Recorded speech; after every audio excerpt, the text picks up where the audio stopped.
Bonjour à tous, j'espère que vous allez bien. Je vous retrouve aujourd'hui pour mon 64e épisode de podcast créatif. Vous pouvez me retrouver sur les réseaux sociaux sous le pseudo Triple L de Mag. Triple L puisque j'ai 3 enfants dont le prénom commence par la lettre L, et Mag parce que je m'appelle Magdalena. Voilà. Donc les réseaux sociaux, c'est mon blog que j'ai bien réalimenté ces derniers temps. Il y a aussi Ravelry, il y a aussi cette chaîne YouTube et Instagram où je suis très présente, autant que sur cette chaîne YouTube, c'est vous dire. Je reviens après 2 semaines, voilà, donc d'habitude j'ai mon rythme d'un épisode par semaine, là ça n'a pas été le cas, donc j'ai pas mal de choses à vous montrer forcément, surtout que je suis partie en vacances, donc voilà, ça a amené quelques achats laine et couture, tricot et couture. Ça m'a permis de pas mal avancer sur certains projets, même si voilà, en vacances avec 3 enfants pas très grands, c'est pas du tricot toute la journée non plus, hein, et puis en même temps on profite pour se balader et aussi surtout aller sur la plage. Voilà, donc aujourd'hui au programme tricot, couture et une nouvelle partie encore. Je sais, après la partie jardin, je vous avais fait une partie anniversaire d'enfants, et bien là je vais faire une autre partie, une dernière partie enfant, où je vais vous parler un petit peu des cahiers de vacances en l'occurrence. En fait, j'aimerais mettre des petites vidéos sur cette chaîne, sur tout ce qui est activité manuelle, mais pas que. Disons que ça m'arrive souvent d'acheter des petites choses, alors, j'allais dire des petites bricoles, non c'est un petit peu mieux que des petites bricoles, mais des petits jouets, des petites activités manuelles justement, des petits trucs de construction, voilà. Et comme c'est des choses qu'on fait souvent avec les enfants et que voilà, je vous parle pas mal de mon quotidien tricot-couture, mais dans mon quotidien, il y a aussi mes 3 enfants, et donc je me suis dit que ça pouvait être l'occasion de partager avec vous ce qu'on a pu faire ensemble, ce que j'ai pu découvrir, mon avis. Il y a des choses que je trouve bien, il y a des choses que je trouve moins bien, il y a des trucs que je trouve entre les deux. Donc voilà, partager mon avis sur ces petits trucs. Voilà. Et donc au niveau tricot et couture, donc tricot, j'ai 3 projets finis, mais comme il y a 2 projets secrets, je vais vous montrer un seul de ces 3 projets finis, mais je vais aussi vous remontrer un ancien projet secret qui est sorti. Voilà, et puis je vous montrerai aussi mes encours du moment, mes achats, etc. Donc une bonne partie tricot, hein. J'espère que Aïcha ça te plaira. Et au niveau de la partie couture, j'ai 2 projets finis depuis la dernière fois, donc ce qui n'est pas énormissime, hein, mais j'ai beaucoup d'envie, et comme j'ai beaucoup d'envie, j'ai acheté beaucoup de tissus, et je vous montrerai ça aussi, ainsi que le futur projet, mon futur projet couture. Enfin c'est un projet raisonnable, hein, c'est pas un truc grandiose, mais voilà. Du coup c'est parti.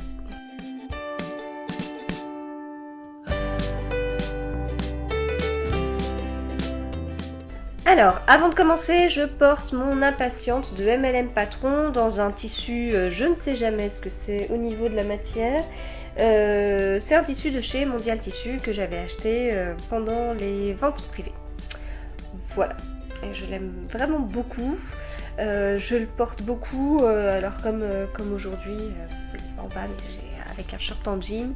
Voilà, je trouve que ça passe très bien, et puis quand il fait chaud, puisque j'enregistre mardi, le fameux mardi où il y a une canicule annoncée, des températures assez hallucinantes, voilà, du coup j'ai pas très chaud, c'est un peu ample et c'est nickel.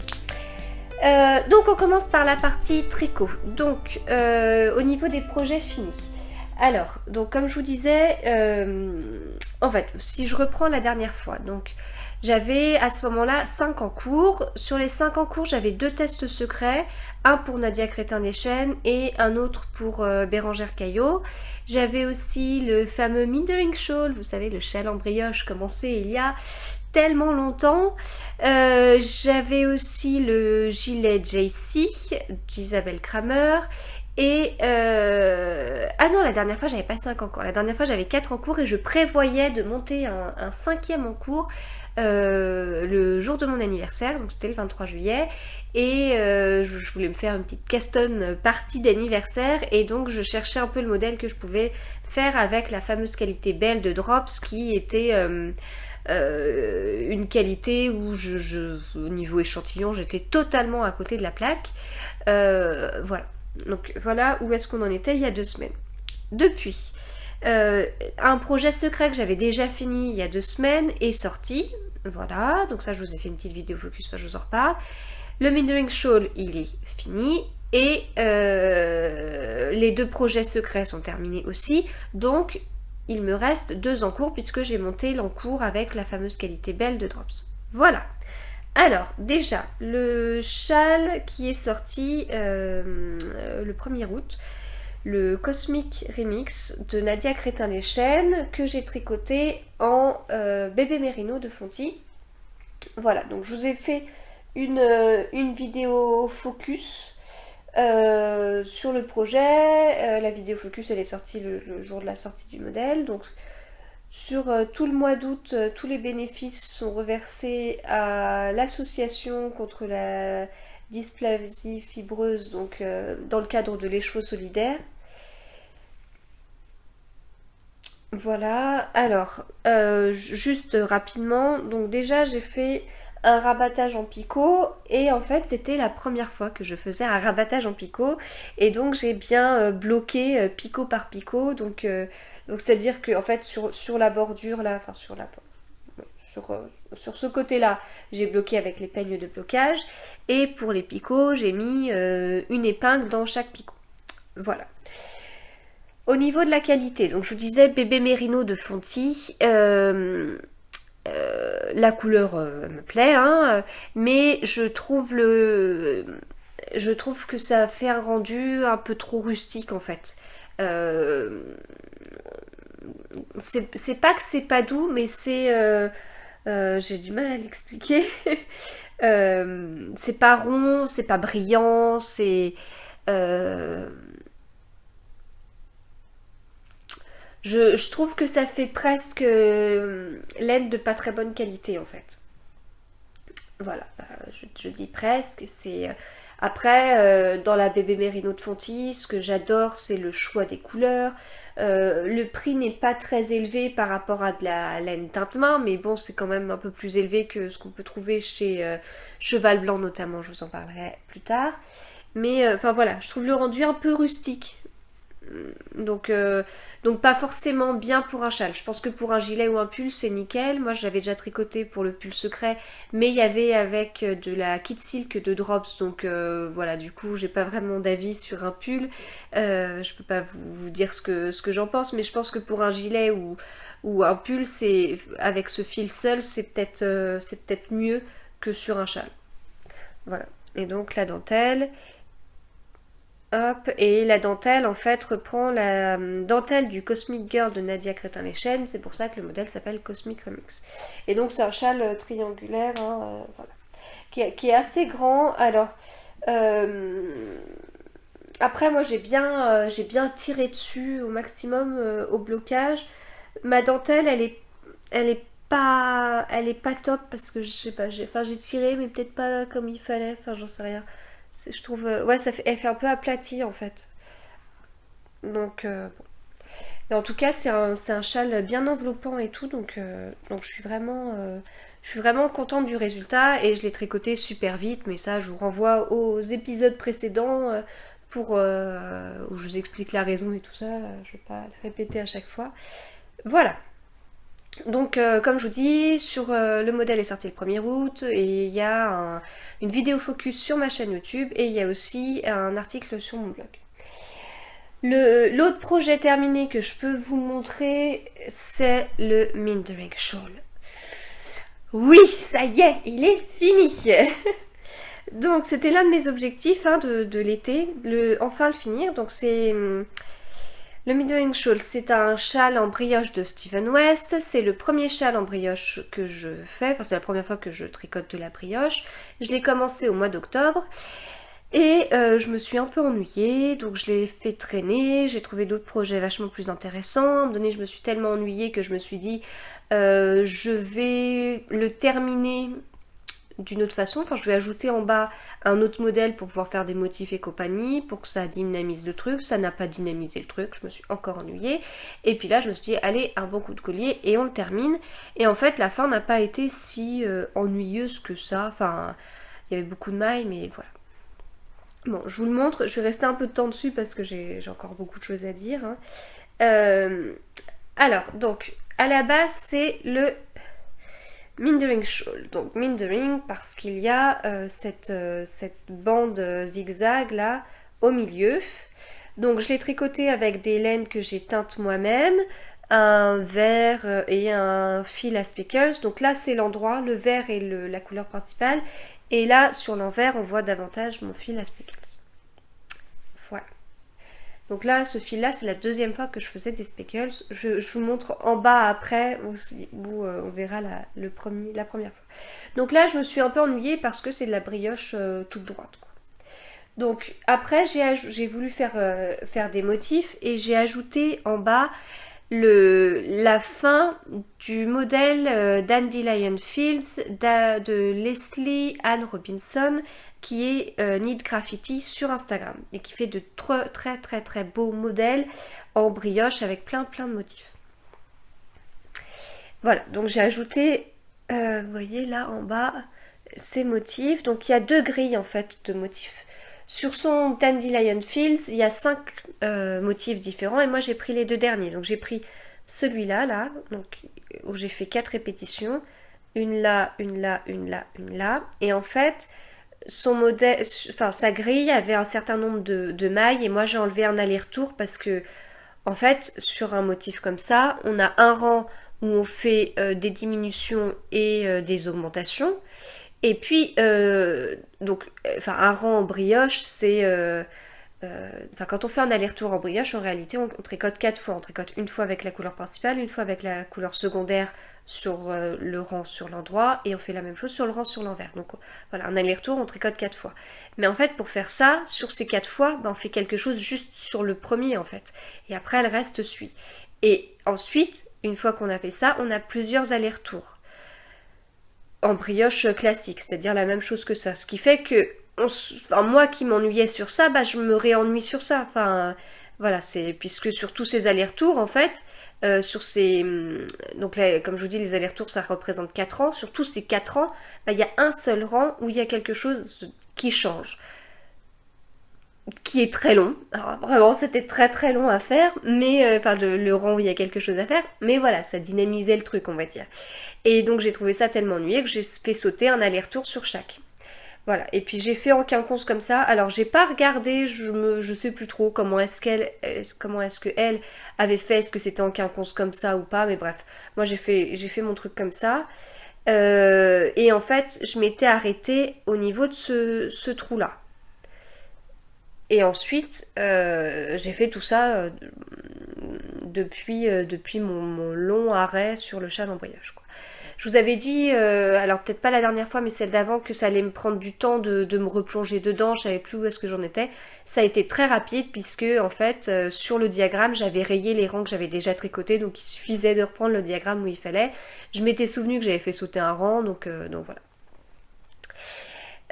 Et donc une fois que j'ai fait tout ça, eh bien j'ai repris son 5e diagramme, où là j'ai pas fait sauter de rang, et qui a une finition un peu en coquillage, je trouve. Voilà. Donc c'est un diagramme... Enfin, il n'y a pas de lien entre les diagrammes, c'est-à-dire que le trou... Au début ça m'a un peu fait bizarre, mais le trou ici, là, se retrouve pas au même endroit, c'est-à-dire que là... On est à ce niveau-là. Ici, on est ailleurs, quoi. C'est pas... En fait, le nombre de mailles ici ne nécessite pas... Enfin, la répétition n'est pas sur le même nombre de mailles ou n'est pas un multiple de la répétition du motif précédent. Donc, ce qui fait qu'il y a à chaque fois un décalage. Voilà. Donc, au début, ça m'a fait un peu bizarre. Sur son modèle, c'est pas choquant. Donc, je me suis dit, au final, ça le sera pas. Mais bon, voilà. Moi qui ai un esprit un peu carré, j'ai vérifié à 2 fois, quoi.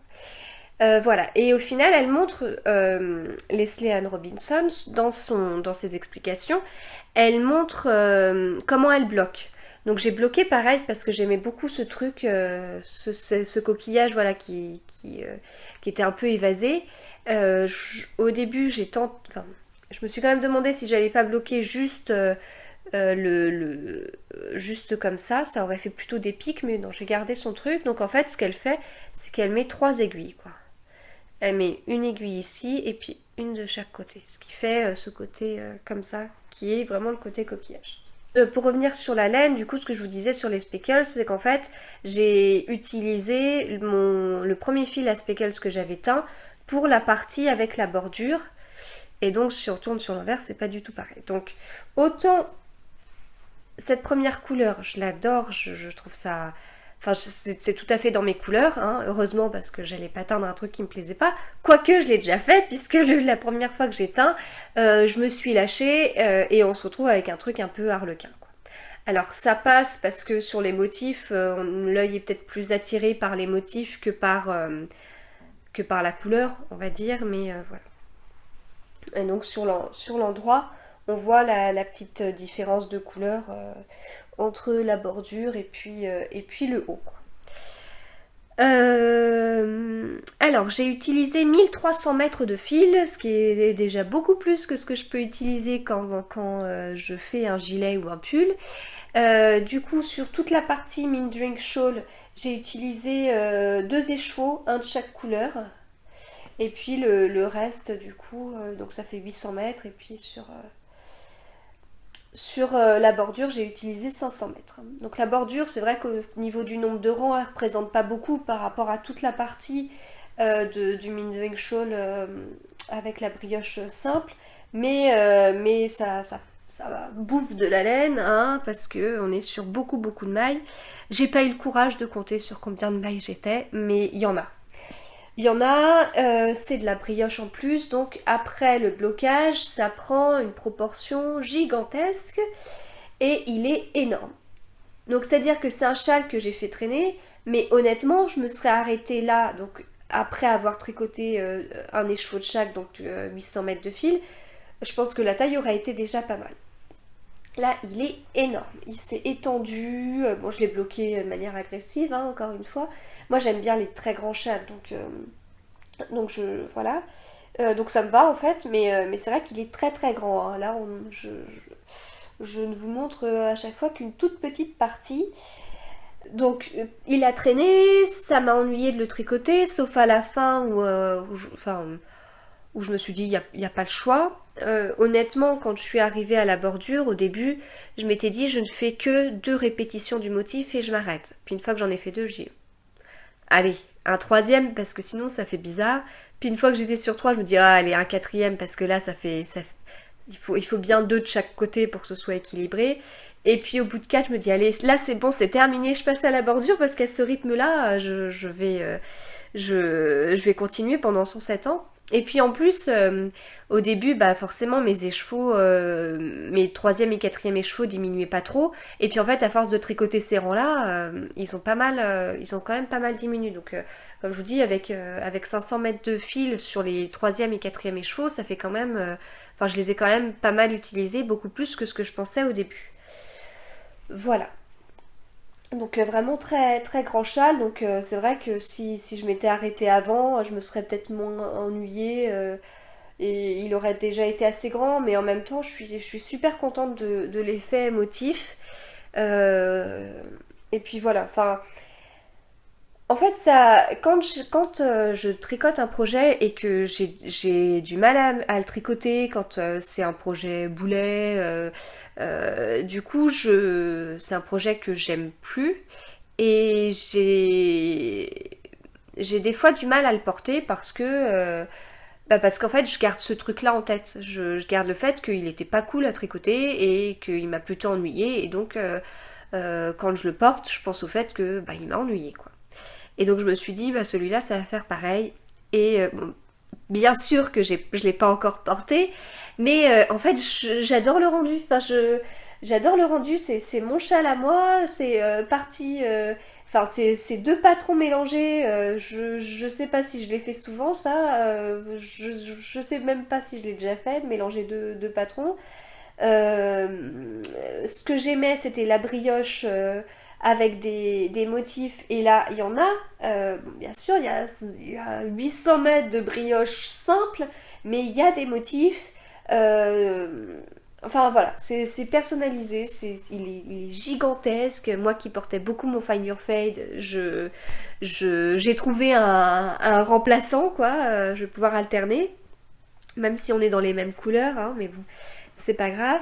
Il est douillet, enfin voilà. En fait, j'en suis très contente, quoi. Donc tant mieux, hein, j'ai envie de dire, parce qu'après 1300 mètres de fil, ça aurait été dommage. Voilà. Et donc pour conclure sur ce projet, je voulais revenir sur la brioche et tout ce que j'ai pu vous en dire et la conclusion, etc.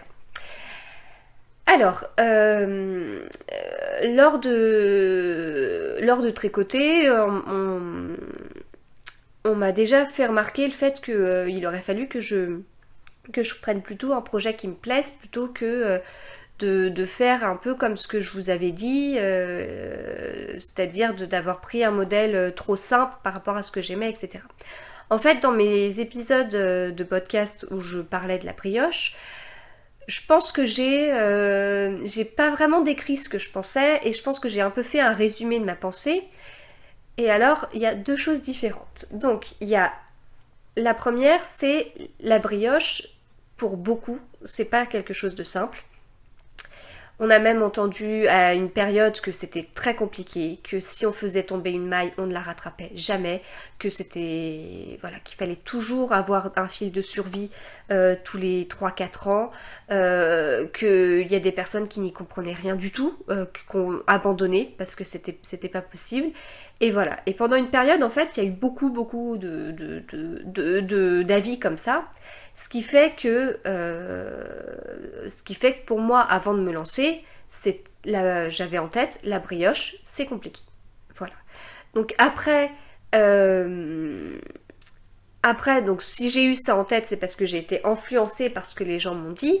Mais en même temps, quelque part, avec les réseaux sociaux, il y a quand même une histoire d'influence, puisque bien sûr que j'ai tricoté ou que j'ai cousu des modèles parce que je les ai vus ailleurs. Enfin, Enfin oui, pour la couture notamment, les modèles, c'est parce que je les ai vus chez telle ou telle blogueuse ou instagrammeuse que je me suis dit, tiens, le modèle il me plaît, je vais le faire. Voilà. Si quelqu'un tricote un modèle et dit, ah non mais le modèle, les explications elles sont trop mal écrites, vraiment j'arrive pas, je m'en sors pas, il y a un problème.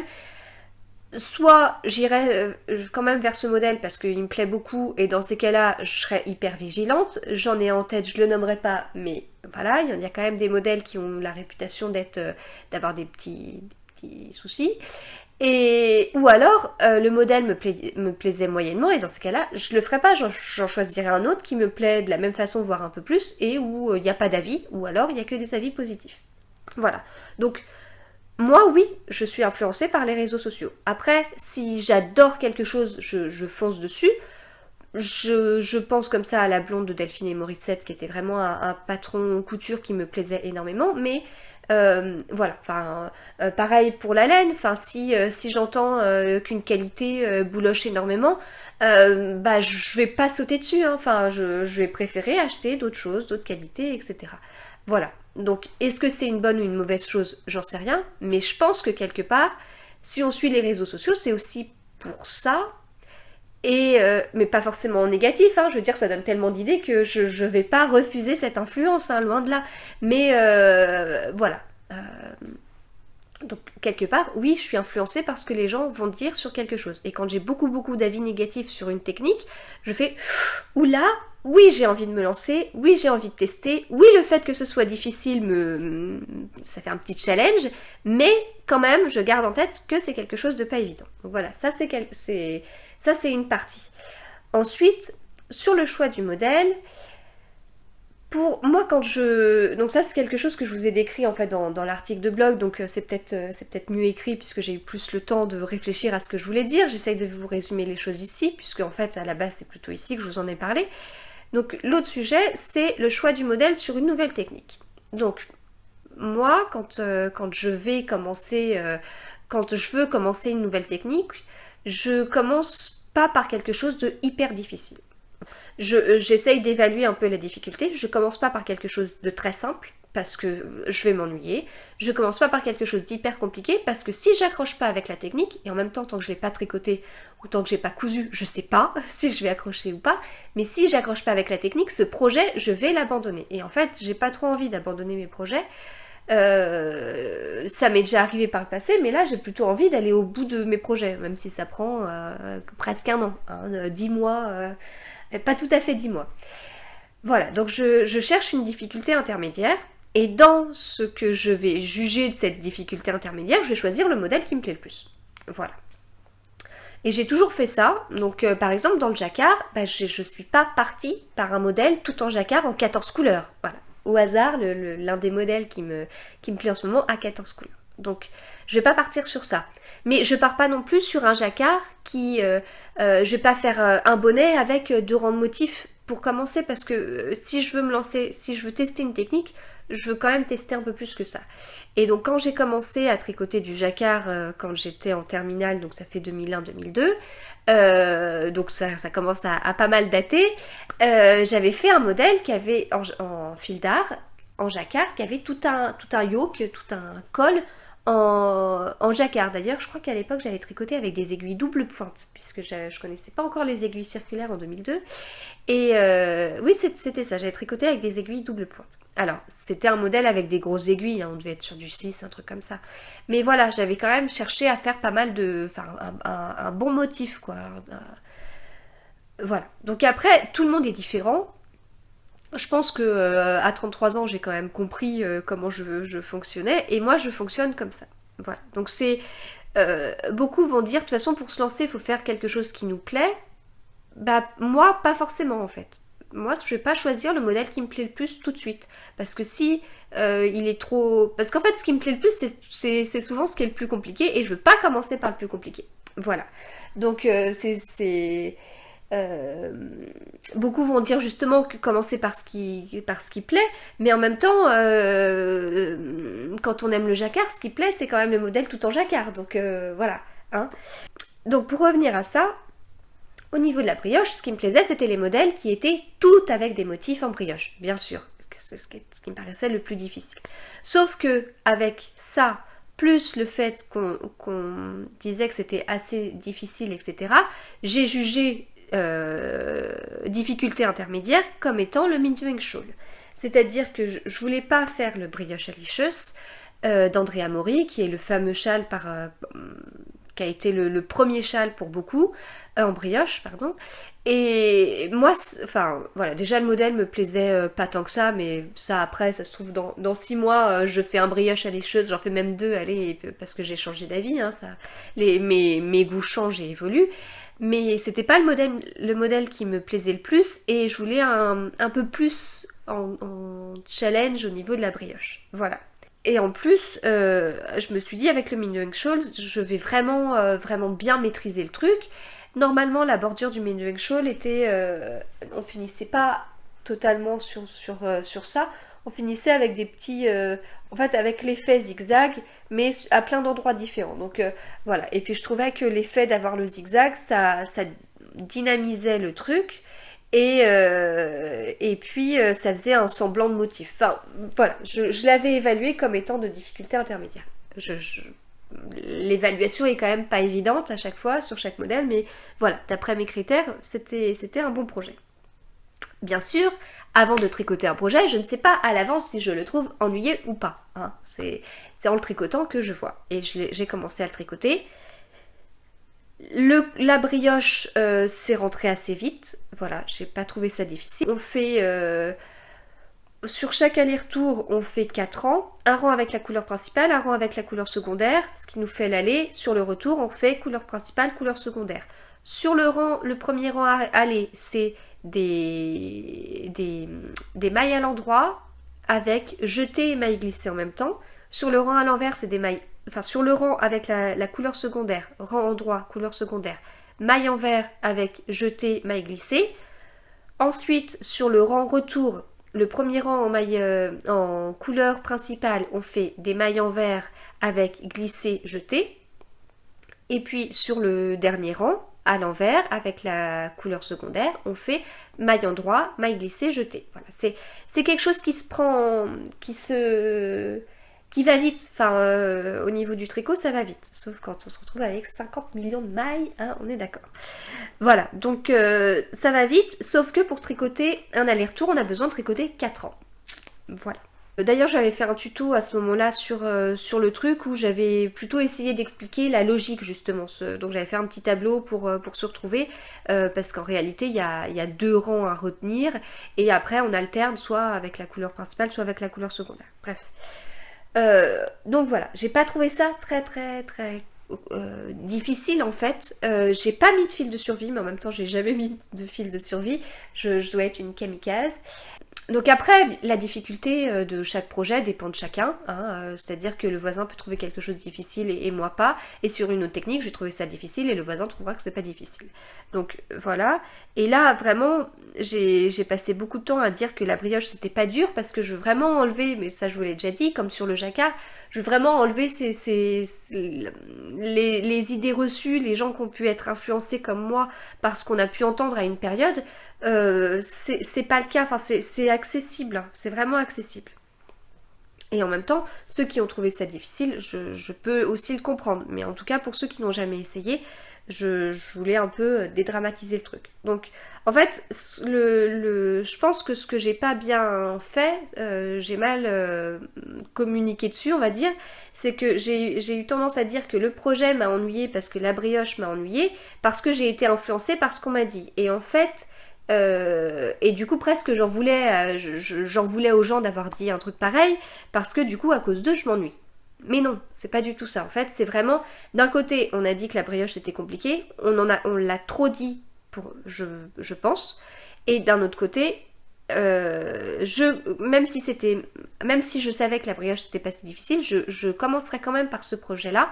Parce que jamais j'aurais pu débuter par un châle tout en brioche avec plein de motifs. Même si c'est un modèle qui me plaisait à la base, moi j'ai besoin de m'éclater en tricot et je ne peux pas savoir à l'avance si je vais m'éclater avec un projet comme ça qui représente quand même pas mal de temps du fait de l'aller-retour avec 4 ans.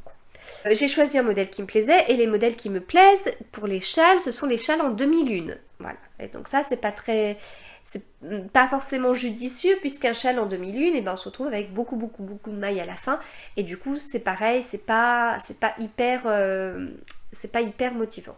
Donc du coup là ce que je cherche c'est un modèle triangulaire qui se commence par une pointe avec que des motifs. Voilà. Là j'ai vraiment envie d'essayer ça. J'ai pas encore trouvé mon bonheur, mais ça arrivera. Et voilà. Bon, je pense avoir fait le tour. Sinon, si vous n'avez pas trop compris mon blabla parce que j'ai peut-être pas été hyper claire, hein, je vous renvoie sur mon blog. Ce n'est que ma façon de fonctionner. Voilà, je ne critique pas le reste, mais vraiment il y a ma manière de fonctionner et puis il y a le fait que la brioche la brioche c'est pas, enfin on a beaucoup entendu que c'était très compliqué et limite infaisable et c'est pas le cas. Et oui, le dernier truc, c'est que j'avais dit à une copine que je me lançais dans le Mindwing Shawl pour tester la brioche.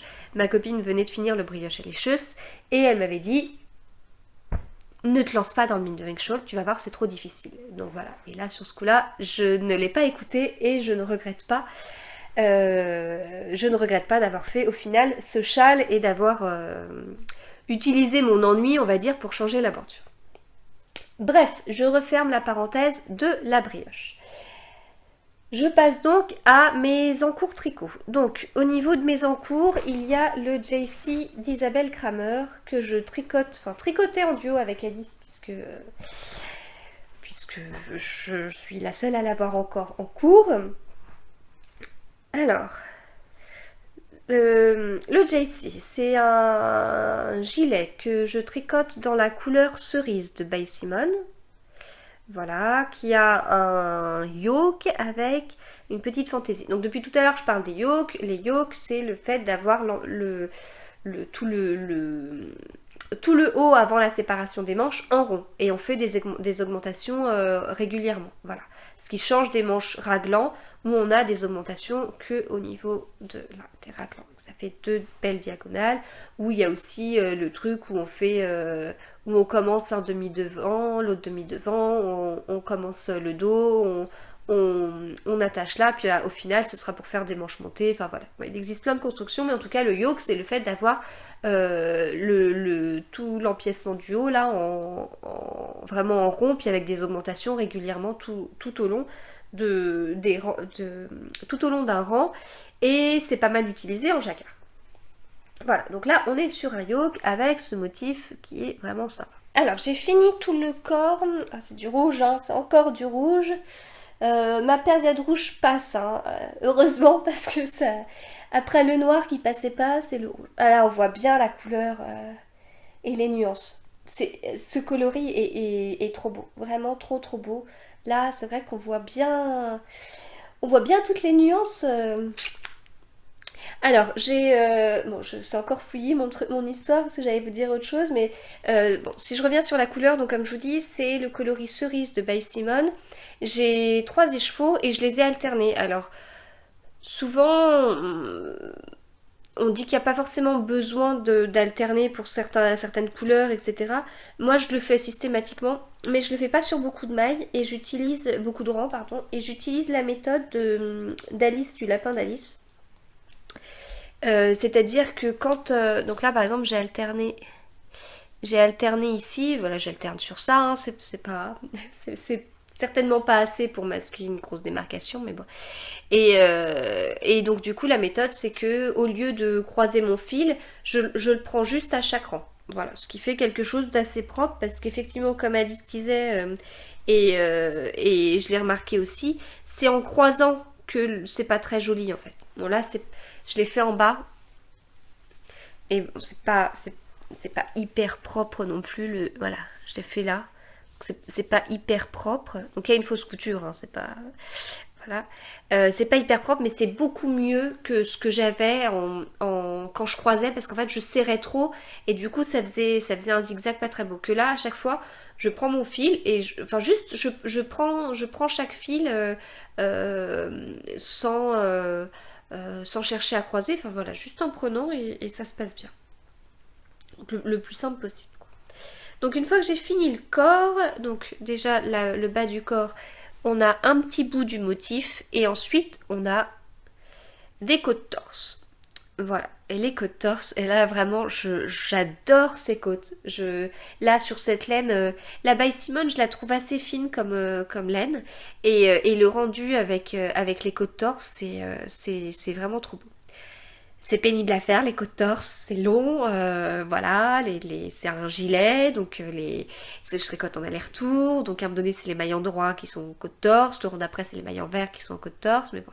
Et donc après, à la fin des côtes torse, il y a un rang à l'endroit, et puis après on rabat les mailles. Et en fait c'est marrant parce que pour rabattre, je m'y suis pris à 4 fois, non 3 fois. 3 fois parce que j'ai testé des trucs en fait. Au départ, je me suis dit, je venais de rabattre mon châle. Et pour rabattre le châle, en fait, on tricotait 2 mailles endroits. Ces 2 mailles endroits, on les remettait sur l'aiguille gauche. On tricotait ces 2 mailles ensemble torse. On tricotait la maille suivante. On basculait les 2 mailles de l'aiguille droite vers l'aiguille gauche. On tricotait les 2 mailles ensemble torse. On tricotait la maille suivante. On basculait les 2 mailles de l'aiguille droite vers l'aiguille gauche, et puis on tricotait ces 2 mailles ensemble en torse. Voilà. Donc en piquant l'aiguille de l'autre côté, quoi. Et c'était mis comme un rabattage élastique et tout ça. Et j'ai tenté de faire ça, puis en fait ça rendait pas très bien parce que c'était trop lâche. Et en fait j'ai mis du temps à le comprendre, mais ce qui m'a perturbée c'est qu'on finissait pas par des côtes, on finissait par un rang de mailles endroits. Et du coup, je suis pas habituée à rabattre mes mailles comme ça parce que d'habitude c'est des côtes et là je tricote une maille endroit, enfin je tricote la maille comme elle se présente et je rabats et je rabats la précédente sur celle que je viens de tricoter, et ainsi de suite. Donc en fait, j'ai fait cette méthode-là justement de un rabattage classique. Mais oui, en tricotant les mailles comme elles se présentaient, mais comme c'était un rang droit. Voilà. Donc voilà, une fois qu'on a fini le corps, on vient faire les bordures. Parce qu'il y a des mailles à relever et il y a des bordures à faire. Je reviens sur ça après, le relevage de mailles, mais on dit plutôt le relevé de mailles. Voilà, avec des mini boutonnières, toutes petites. J'ai acheté d'ailleurs hier des boutons chez Mondial Tissu, il faut que je vois si ça va, j'espère. Une fois donc on a fait nos deux bandes, alors la bande elle est assez simple hein, parce qu'en fait il y a au début c'est du point mousse sur 2 rangs, puis du jersey, puis du point mousse, puis on referme. Voilà, donc c'est assez rapide. Après on relève les mailles tout autour de l'encolure pour faire pareil. Enfin pareil, en un peu moins, mais voilà, mailles, des jeux de mailles endroit, enfin pas de côte. Et puis après, on vient reprendre les mailles des manches pour les tricoter. Alors, pour relever les mailles, c'est quelque chose dont on avait déjà parlé avec des copines à détricoter, parce qu'en fait, ça fait partie des questions qu'on se pose. Comment relever les mailles? Donc moi c'est un truc que je fais jamais très proprement et ça m'ennuie toujours. Surtout là dernièrement je pense au Lady Marple où les manches sont montées et il faut relever les mailles. Et alors mon truc c'était pas chouette du tout. J'avais déjà regardé à l'époque la vidéo de Mélina le petit panda où elle expliquait comment, enfin quelles mailles relever et puis surtout le fait de relever plus de mailles qu'indiqué et au rang suivant de les tricoter les mailles ensemble pour retomber sur le bon nombre de mailles. C'est un peu ce que je faisais et je trouvais pas ça très bien. Puis en même temps, j'aime pas passer du temps sur ce style de choses, donc voilà, j'ai du mal à. Souvent, je tricote mes premières mailles torse aussi pour éviter les gros trous, mais voilà, ça allait pas trop. Et donc comme je vous disais, on en avait parlé à détricoter.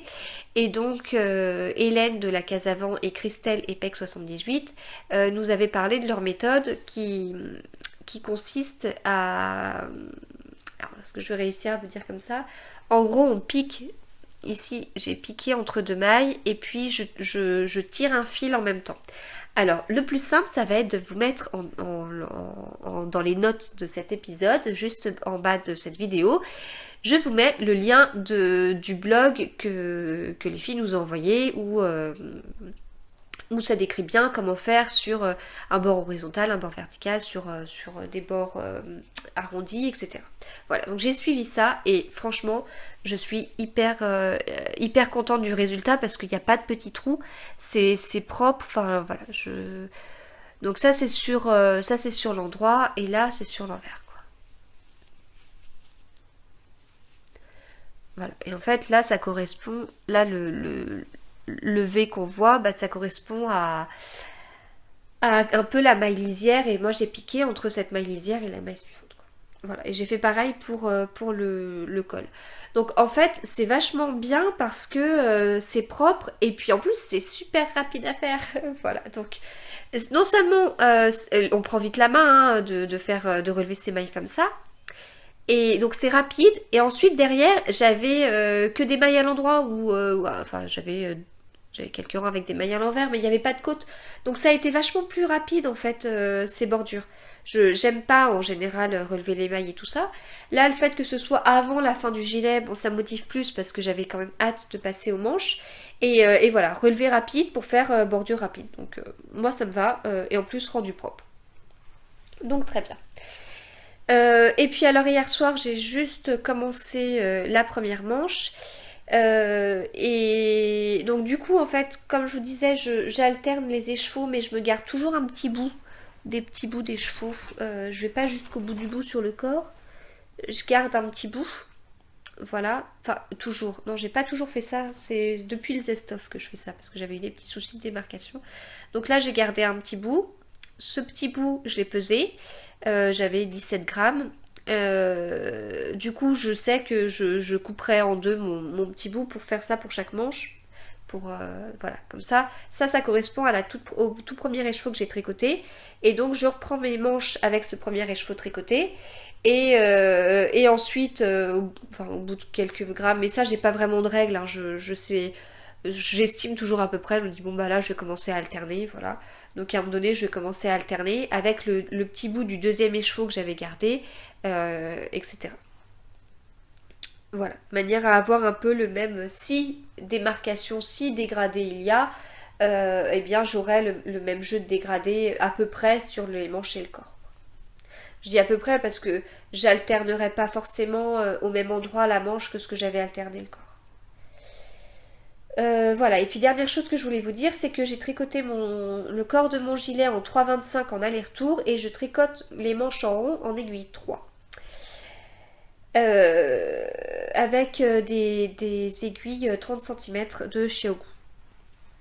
Alors en fait à la base je voulais commander des aiguilles 3,25 parce que même si j'ai pas tout à fait la même tension enfin j'ai pas du tout la même tension quand je tricote en aller-retour et quand je tricote en rond, mais les gilets j'ai toujours gardé le numéro d'aiguille, je me suis jamais pris la tête à me dire tiens c'est un peu différent, je me dis toujours que le blocage pourra changer et puis que ça reste des manches, bref.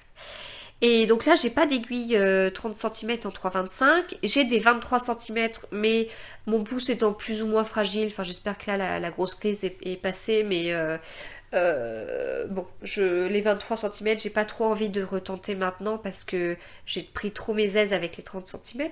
Mais je prends tellement mes aises avec les 30 cm que je me dis que je tricote assez lâche. Comme je peux tricoter en rond, quoi. Et donc tout ça pour dire que j'ai pas commandé des 3,25 parce que j'avais pas envie de commander mes 3,25 parce que j'étais prête à commencer tout de suite mes manches. Et donc j'ai sorti les 3 mm en me disant bon, entre 3 mm et 3,25 la différence est pas énorme et je tricote plus lâche, surtout sur des 30 cm qu'en aller-retour. Voilà. Donc c'est surtout le fait de ne pas avoir de 3,25 en 30 cm qui m'a fait dire de partir sur des 3. Après, différence de tension, là j'ai repris mes mailles là.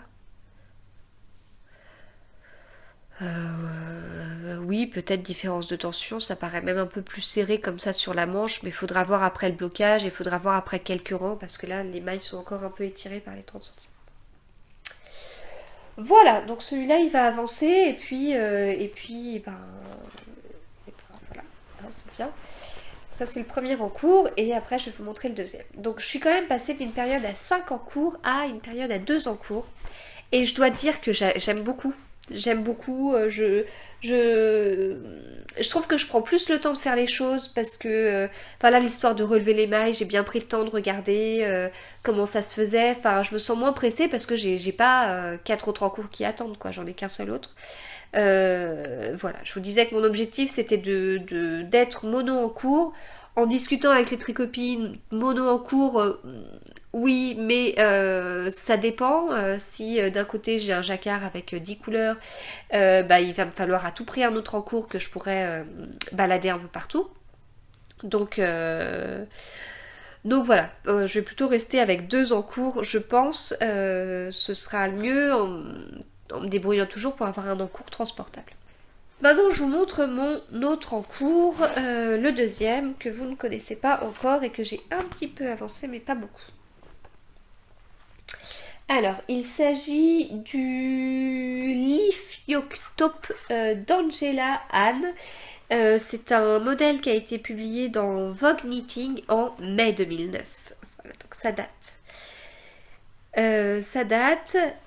Alors, je l'ai trouvé sur Ravelry en faisant une recherche sur la laine. Enfin, la laine, ça ne contient pas de laine. Sur ma qualité belle de Drops, voilà. Qui contient 53% de coton, 33% de viscose, 14% de lin. Qui a 120 mètres pour 50 grammes. Et le coloris, c'est le numéro 16. Voilà, et en fait j'avais fait une recherche, sur cette qualité-là, avec cette couleur-là, pour voir ce que ça rendait, parce qu'avant de commander sur sur internet, j'aime bien un peu regarder ce que ça rend et je trouve que avec pas mal de photos de projets dans cette couleur-là sur Ravelry, ça permet d'avoir une bonne idée. Voilà, on se dit sur 10 projets, il y en aura peut-être 2 surexposés, 2 trop foncés, et puis les 6 autres qui auront une couleur à peu près correcte. Donc voilà, je trouve que ça permet de se faire une idée.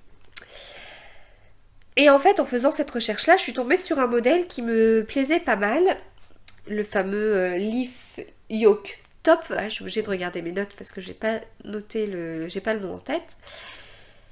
Et voilà, je l'avais mis dans mes favoris, puis je l'avais un peu oublié. Puis avec tous mes soucis d'échantillon, en recherchant les modèles, je suis retombée sur celui-là. Alors, il faut savoir que la photo du modèle, vraiment du modèle, ne m'aurait jamais tapé dans l'œil si j'avais pas vu cette photo du modèle tricoté comme ça. Voilà. Parce que voilà, je sais même pas si j'ai une photo ici. Je crois que j'avais pas imprimé les photos. Non. Mais ouais, ça donnait pas trop envie, quoi. Et en plus, je crois qu'elle porte avec une ceinture, donc ça casse un peu, on se rend pas compte. Et alors que là, le modèle tricoté comme ça rend vraiment... Enfin, ça me parlait plus et ça me plaisait. Et donc, comme je vous disais, problème d'échantillon, enfin, là, je vous renvoie à mon épisode précédent, il a fallu que je trouve quelque chose. Donc, le Leaf Yoke Top est composé d'une partie en dentelle, voilà, d'où le nom Leaf. Voilà, puisqu'on voit bien les motifs de feuilles. Donc en fait, il y a cette dentelle-là qui est comme ça. Voilà, dans le nom, il y a Leaf, et il y a Yoke, et il y a Top. Donc Yoke, voilà. Et ensuite, d'après ce que j'ai lu, mais je lis jamais trop consciencieusement les explications avant, mais d'après ce que j'ai rapidement lu, une fois que j'aurai fini de faire la dentelle, c'est-à-dire il me reste un rang et demi, une fois que j'aurai fini, je rabats toutes les mailles et je viendrai relever les mailles et puis après, ça déroule en rond. Donc déjà là, c'est une dentelle qui se tricote les rangs impairs avec des jetés, des diminutions et surtout ce qui était hyper agréable pour mon pouce, c'était les diminutions doubles. Ouais, ça c'est bien avec du coton, un fil qui n'est pas du tout élastique et des diminutions doubles. Voilà, donc ce qui fait qu'en fait je tricotais 2-3 rangs de dentelle par jour, quoi, parce que fallait que je fasse gaffe. Surtout que sur les 2-3 rangs, il y en avait 1 ou 2 qui étaient que du jersey, donc ça allait mieux. Donc voilà, donc après ça va dérouler, ça ira mieux, quoi. Mais c'est vrai que là, celui-là, j'ai vraiment fait gaffe à mon pouce fragile. Donc voilà, pour l'instant ça va, hein, à tricoter, comme je vous dis, je prends mon temps. Bon, c'était une période, je l'ai commencé à une période où j'avais c'était le 5e en cours, donc je me suis pas énervée dessus non plus. Ce serait bien que je m'énerve un petit peu si je veux le porter d'ici la fin du mois d'août, hein. On est le 7 août quand même, le temps passe vite. Alors, les rangs droits, ça va tellement que en fait j'ai dû détricoter parce que je regardais la télé hier soir. J'étais partie à faire un rang endroit, puis en fait j'ai été plus loin que mon rang endroit. Alors sur la dentelle, je mets pas de fil de survie, puisque comme je vous disais tout à l'heure, je ne mets jamais de fil de survie. Par contre, maintenant, systématiquement, je mets des marqueurs. Voilà. Je crois que j'en ai un qui a... Non, c'est pas là qu'il a sauté. Je mets des marqueurs. C'est pas forcément une dentelle compliquée, mais en fait, ça me permet de checker après chaque truc. Alors il y a des motifs qui sont assez intuitifs, celui-là pas forcément, enfin si, là il l'était vachement, mais sinon bof, donc voilà, je mets des anneaux marqueurs, ça me sécurise le truc, ça me permet à la limite de faire autre chose en même temps, voilà. Et le dernier truc que je voulais vous dire sur ça, donc je tricote en 3 avec un fil épais, mais comme je vous dis sur les rangs endroits ça va puisque j'ai même été trop loin, j'ai trop tricoté, donc c'est bon, ça se passera bien. Et le dernier truc c'est que j'espère qu'il va être bien niveau taille parce que parce que pour l'instant j'ai pas pu l'essayer, je vais avoir ma bande de dentelle. Dès que je l'ai fini, je vais tenter de la mettre autour du cou, je vais voir ce que ça fait, j'en sais rien, mais voilà, j'ai l'impression de partir un peu à l'inconnu, quoi. Donc on verra. On verra. Et là, avec ça, j'ai tricoté quasiment une pelote. Mais j'en avais pas mal des pelotes. Je crois même que j'ai pas tout dans mon sac à projet. Là, j'en ai 3 autres. Je crois qu'il m'en reste un peu. Donc Donc ça va, je pense qu'il va m'en rester à la fin, pour la plus grande joie de mon pouce. Voilà, c'est fini pour les encours. En même temps, il est temps d'avancer parce que j'ai encore beaucoup de choses à vous dire. Ensuite, partie d'après, je vais parler de nouveautés dans le stash. Oui, puisque sur tout ce que je vais vous présenter, j'ai des cadeaux et j'ai des achats.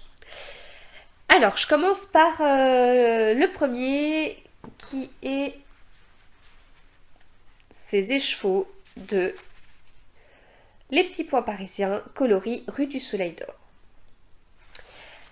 Comme vous le savez, j'ai participé au bac option tricot d'Alice Summer. J'ai participé avec le châle que j'ai appelé Un dimanche à Versailles, dont j'ai fait une vidéo focus que vous pouvez aller voir si vous voulez.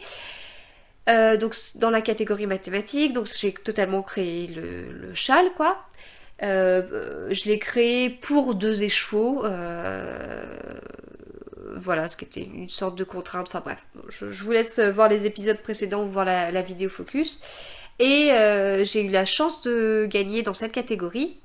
Et en fait, chaque catégorie du bac option tricot avait un sponsor en fait. Et pour la catégorie maths, le sponsor c'était Les Petits Points Parisiens. Et j'ai toujours beaucoup aimé les couleurs que Anne pouvait teindre. Et donc voilà, elle m'a demandé ce que je voulais comme couleur. J'ai été voir rapidement sur son fil Instagram et voilà, je suis restée scotchée sur ses couleurs. Je l'étais déjà quand elle avait publié les photos, mais voilà. Donc j'adore, comme je vous dis, c'est rue du Soleil d'Or et j'ai choisi une base fingering et surtout Merino Superwash et retordu. Hein. Voilà. Je crois qu'il va falloir que je commence à dire que j'aime le jaune doré.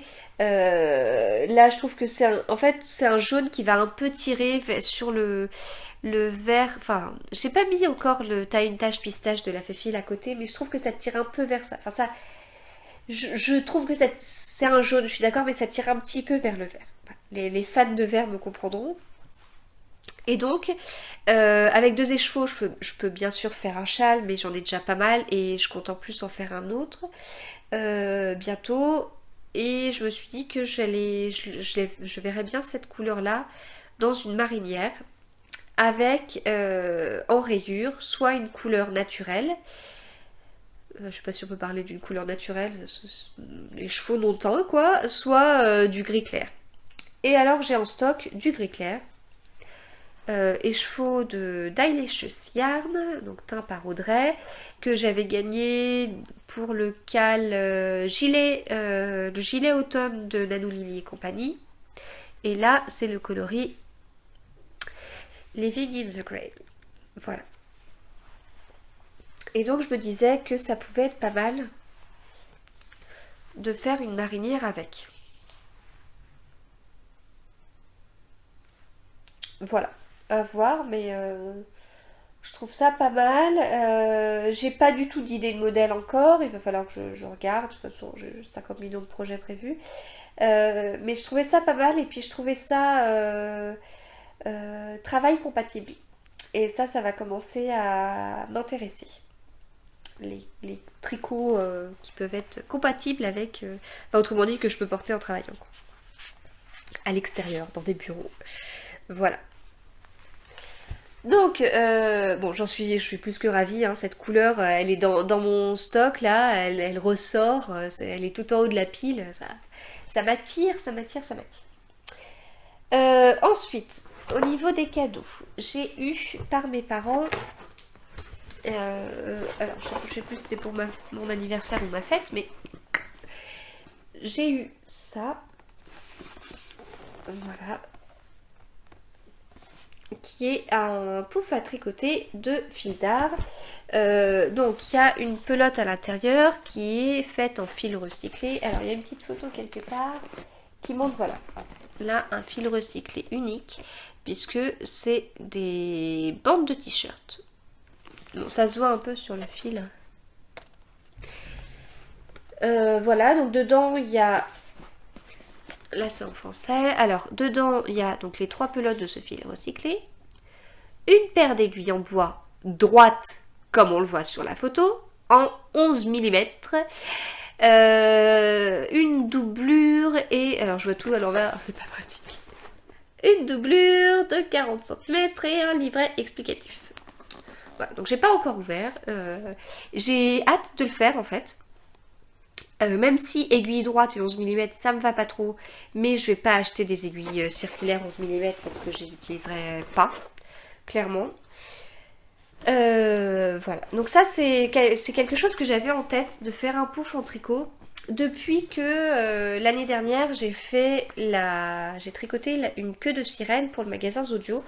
Je vous l'avais présenté au mois de juillet si je me trompe pas, 2017. Et voilà, c'était pour un nouveau rayon mercerie qui faisait dans le magasin. Et du coup, j'avais tricoté ça pour eux avec de la fil d'art, dans des grosses aiguilles, etc. Donc l'idée c'était de faire des éléments en déco. Et en fait, donc je leur avais tricoté ça pour qu'ils puissent mettre ça en magasin. Et maintenant, ça fait un moment que j'y suis pas allée, donc je sais pas ce que c'est devenu. Mais ils avaient eu quand même ils avaient eu des difficultés à mettre la queue de sirène en valeur. Donc moi, ça m'avait demandé beaucoup de temps. Et voilà, la queue de sirène était un peu mise dans un coin, un peu dans le noir et tout ça. Peut-être qu'après ça a été davantage mis en valeur, hein, mais voilà, ça m'avait demandé quand même pas mal de temps. Et il y avait quelqu'un d'autre qui avait tricoté un pouf. Ça lui avait demandé moins de temps. Et alors le pouf était super. Alors c'est vrai que la queue de sirène, si vous voulez, forcément ça pendouille quoi. À moins de rembourrer, de bien attacher, de mettre ça sur un canapé. Enfin voilà, il y a des façons de mettre le truc en valeur. Mais après, voilà, je connais pas les contraintes du magasin. Mais le truc du pouf, le pouf il était tricoté, il était rembourré, posé quelque part. Et ça rendait super bien. Et ça avait demandé moins de temps quoi. Donc je m'étais dit... ça m'avait beaucoup attiré en fait ce truc du pouf, surtout que c'est quelque chose que je pourrais utiliser à la maison. Et manifestement j'en avais parlé à ma mère parce que quand mes parents m'ont offert ça, je leur ai dit mais j'avais vraiment envie de tricoter un pouf en plus, c'est vraiment un truc que j'avais en tête. Et ma mère était tout à fait au courant puisque j'avais certainement dû lui dire l'année dernière. Et voilà, du coup je suis assez contente. Donc quand j'ai publié la photo sur Instagram, on m'a dit attention au rembourrage, ça peut faire une galette, donc je vais voir ça. Et je dois avouer que ça m'arrange aussi parce que je participe aux calcultures de pelotes organisées par Mélina le petit panda. Et il y a une catégorie, un truc du style toute tricoteuse doit avoir dans sa maison ou un truc comme ça. Et moi je suis pas trop du style à tricoter des accessoires. Ni à coudre des accessoires en fait, je fais que des vêtements. Et là ça va me permettre d'avoir un projet dans cette catégorie, ce qui m'arrange beaucoup. Voilà, pour ce cadeau-là.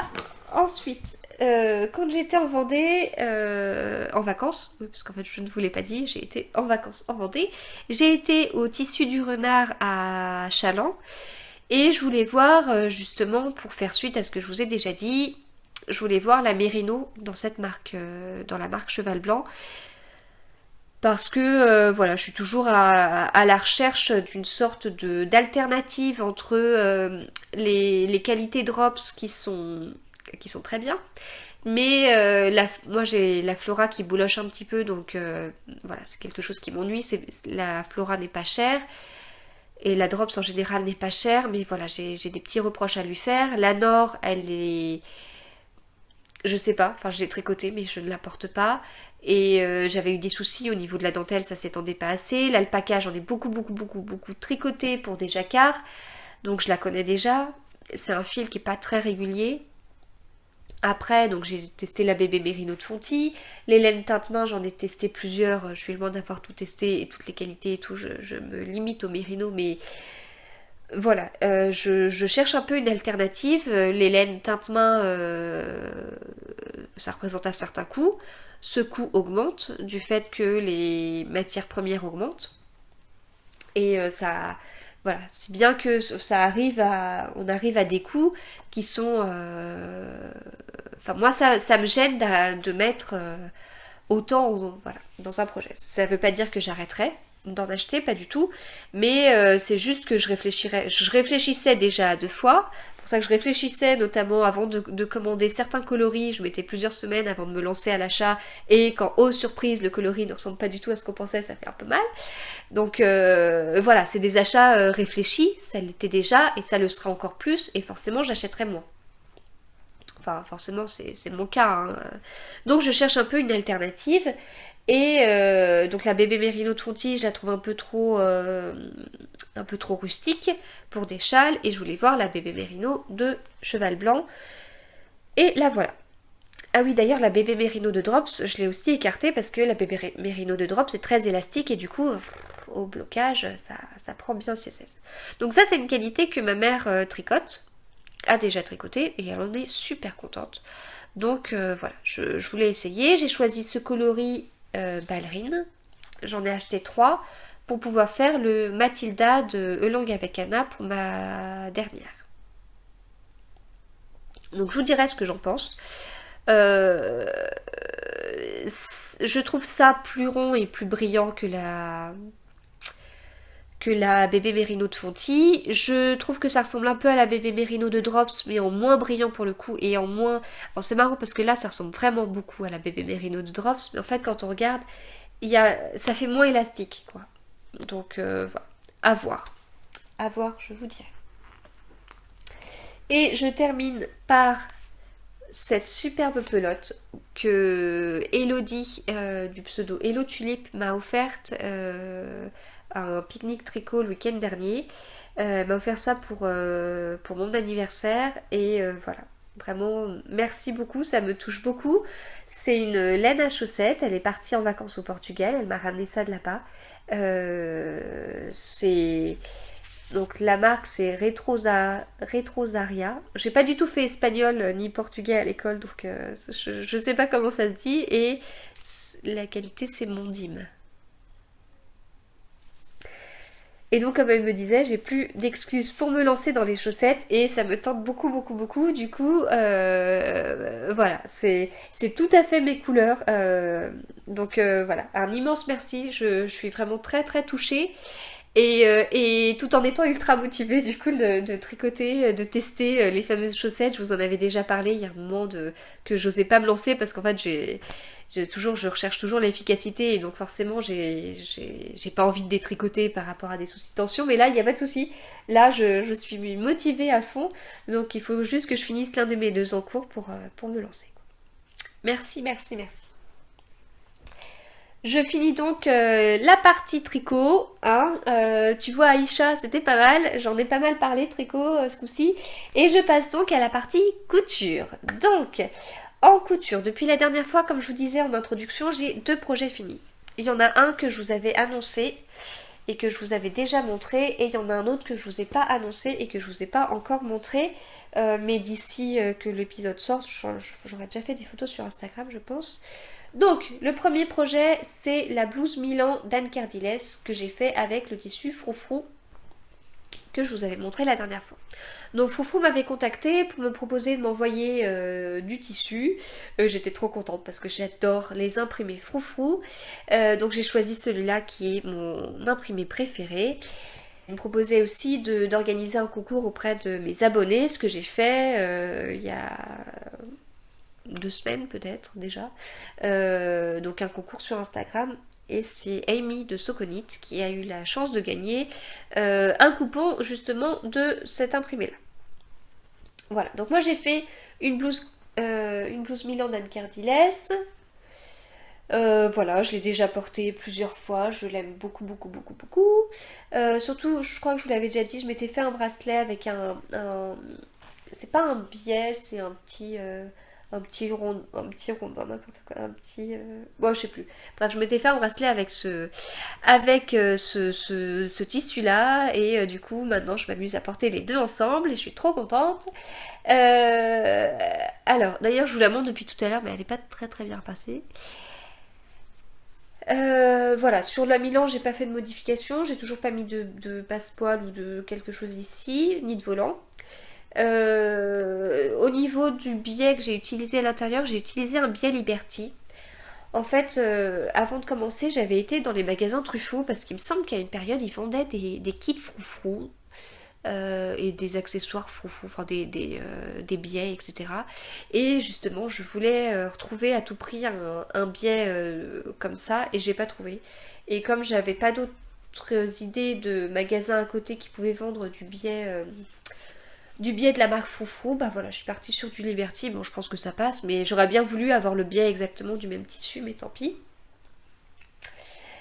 Voilà, donc c'est un coton.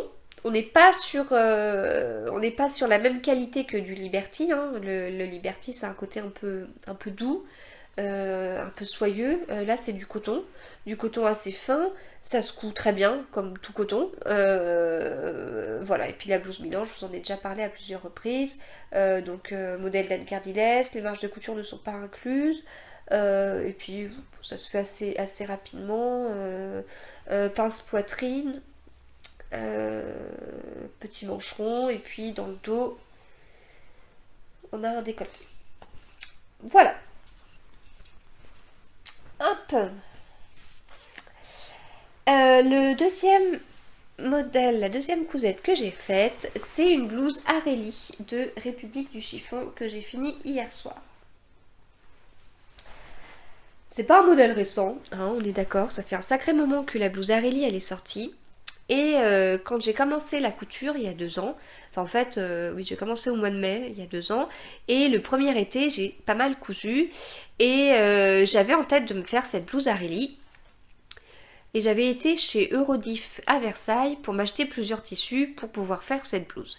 Donc j'avais pris celui-là et j'avais pris le tissu que j'avais utilisé pour ma toute première Syracuse d'Anne Cardilès. Enfin, en même temps, j'ai fait qu'une seule Syracuse pour le moment, mais c'est un coton et du coup, je vous avais... Enfin, un coton blanc avec des petits motifs rose clair. Enfin bref.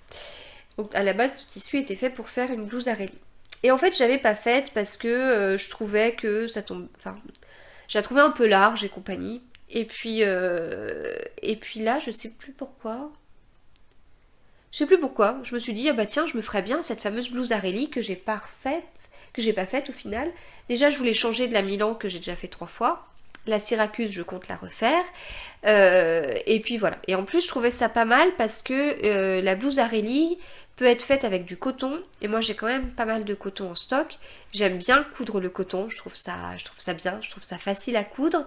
Je trouve ça facile à couper. Ce qui fait que quand il y a des repères, mes repères, ils tombent toujours bien sur du coton. Alors que sur d'autres matières, c'est des fois approximatif.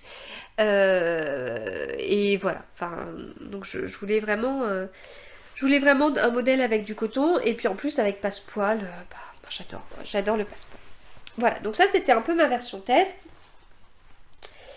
Voilà, donc la blouse Areli, il n'y a pas 36 pièces. Disons que moi j'ai acheté le PDF, hein, comme d'habitude je préfère les PDF. Ça coûte moins cher, c'est rapide parce qu'on l'a tout de suite. Et moi mes envies couture c'est hop, j'ai envie de faire ça tout de suite dans la foulée, je vais acheter le patron, l'imprimer, assembler le PDF et le découper. Et voilà, du coup on découpe le PDF, enfin je découpe le PDF, je ne décalque pas et ça tombe bien parce que j'ai horreur de décalquer. Donc il n'y a pas beaucoup de pièces puisqu'il y a un empiècement pour le haut, un plastron et un empiècement pour le bas. Donc l'empiècement pour le haut, on le coupe 4 fois, l'empiècement pour le bas, on le coupe 2 fois. Voilà, et le plastron, on le coupe 1 fois. Alors au début, ça m'a fait bizarre de couper 4 fois l'empiècement du haut. Surtout qu'au départ, je me suis dit, c'est normal, il ne doit pas y avoir de pli, mais s'il y a un pli, donc on coupe vraiment 4 fois toute cette pièce-là. Et en fait, on la coupe 1 fois pour le dos, 1 fois pour le devant. Et en fait, il n'y a pas de parmenture, puisque c'est cette pièce-là, en fait. Et justement, au début, je me dis, je devrais pas me poser des questions couture, je devrais faire confiance directement au créateur, mais je me dis, pourquoi dans ces cas-là, il n'y a pas de parmenture et tout. Et en fait, c'est pour pouvoir avoir une emmanchure propre, quoi. Voilà, l'emmanchure, elle est faite grâce à ces doubles épaisseurs d'empiècement. C'est une sorte de parmenture pour le col et pour les manches. Voilà, donc il n'y a que 3 pièces différentes. Au final, on se retrouve avec 4, 5, 6, 7 pièces en tout à coudre. C'est la première fois que je couds du République du chiffon. J'ai trouvé les explications très claires sur une partie et moins claires sur une autre. J'ai cousu en 2 fois, j'ai pris mon temps pour assembler. Donc la première fois que j'ai fait l'assemblage, je sais plus quelles étapes c'était exactement, mais voilà, j'ai suivi les explications, j'ai trouvé que les explications étaient très claires, il y avait des schémas, les schémas étaient très clairs. Je sais plus exactement. Ah oui, c'est pour les plis, au début. Pour les plis là, il y a un schéma, mais il est super clair en fait, parce que on a les repères sur le patron et donc sur les pièces après.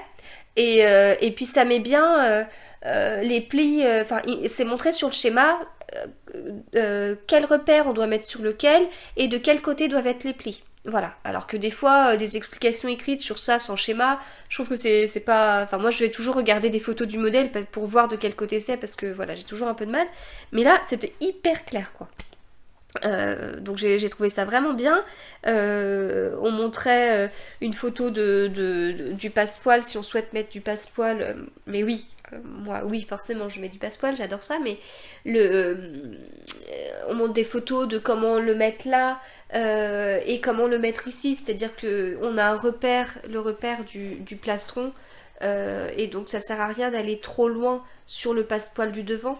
Ça sert à rien d'aller de passepoiler en fait toute cette partie là. On passepoile une partie là et puis une partie là. Voilà. Donc j'ai trouvé ça vraiment très bien. Donc ça c'était le premier soir. Après je me dis vu ce qui reste, je préfère faire ça le lendemain soir et tout. Le lendemain soir, c'était hier soir, je me remets. Donc très motivée puisque explication limpide, projet très simple et tout ça.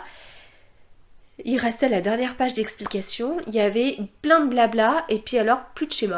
C'était terminé, voilà, donc je me suis posé des questions. Bah en fait, et puis j'ai eu des soucis.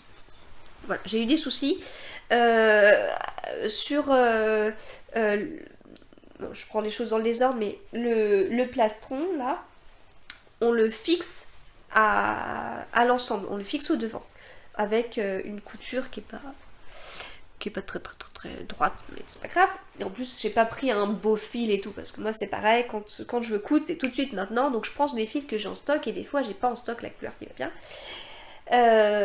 Et donc voilà, j'ai cousu mon truc, mais en fait, j'ai eu un peu de mal à coudre, et puis j'aurais préféré une photo, enfin un petit schéma qui, je sais pas, qui montre comment placer les épingles. Enfin, j'en sais rien, mais bref, j'ai eu un peu de mal à coudre ce truc-là. Je m'y suis repris à plusieurs fois en fait. La première fois, mon plastron s'était décalé. Et la deuxième fois, quand j'ai cousu ici, en fait, je me suis mal mise sur la machine et j'ai cousu en même temps le dos avec. Donc voilà. Et alors, ce qui m'a ennuyé, enfin bon, ça c'est moi, mais ce qui m'a ennuyé le plus, bah en fait, c'est l'assemblage du haut et du bas. Voilà. Et en fait, ça m'a tellement gonflé parce que j'ai quand même prévu de faire d'autres blouses Areli parce que j'aime beaucoup. Mais j'ai passé tout mon petit-déj à éplucher des blogs qui parlent de cette blouse-là pour essayer de voir si quelqu'un a déjà parlé de ce souci et comment il s'est débrouillé. Et en fait, non, j'ai pas trouvé. Donc, en fait, on se retrouve avec une partie devant, une partie dos, mais les deux ne sont pas attachés ensemble. Voilà. Et on a cette partie et c'est pas attaché ensemble et on nous dit bien que le passepoil est sur le haut, l'empiècement. Sur le bas par contre, je suis désolée, je réfléchis en même temps, le bas par contre est déjà assemblé, donc ça fait un tube en fait. Voilà, on a le bas qui fait un tube et on a le dos et le devant qui sont assemblés seulement par l'épaule. Et puis il y a déjà le plastron qui est attaché en haut et puis on a du passepoil sur le devant et sur le dos. Et ensuite, on doit mettre ça sur ça.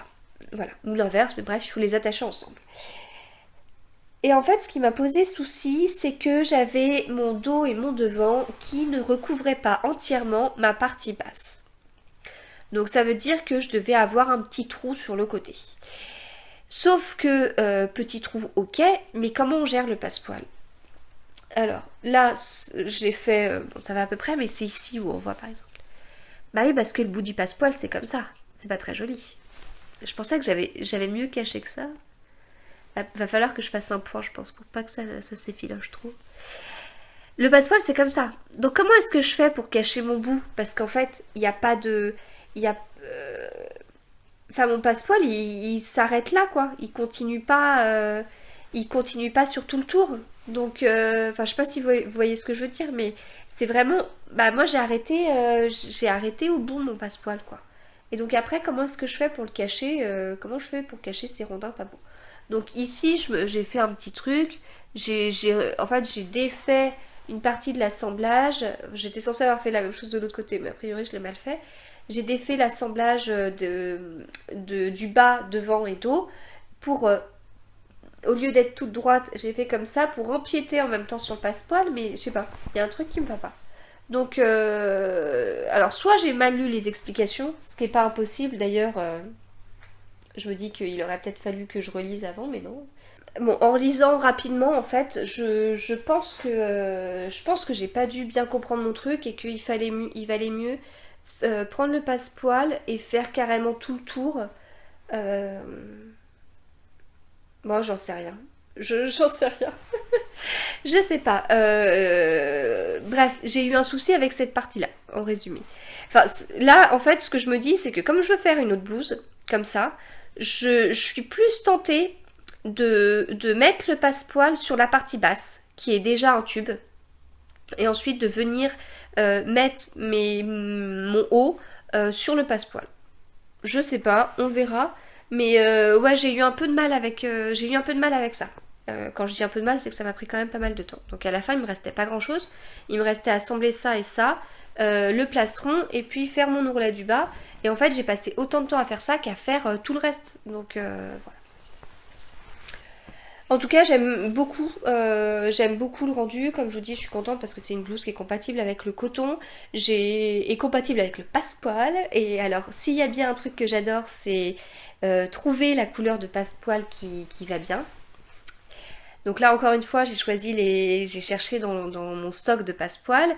Et en plus, il faut 1,50 m de passepoil, donc j'ai pas non plus 50 couleurs avec cette quantité-là.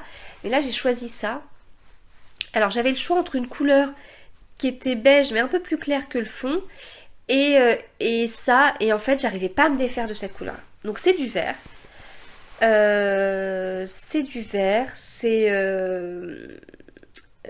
fait je suis en train de me dire qu'il faut pas que je vous montre mes coutures de cyprès parce que c'est pas hyper pro. En fait j'ai choisi ça parce que je trouve que ça fait on est sur le même style de couleur un peu terne en fait. Donc on n'est pas sur la couleur, l'idéal aurait peut-être été la couleur du cœur, mais en fait là j'avoue que j'aime bien comme ça.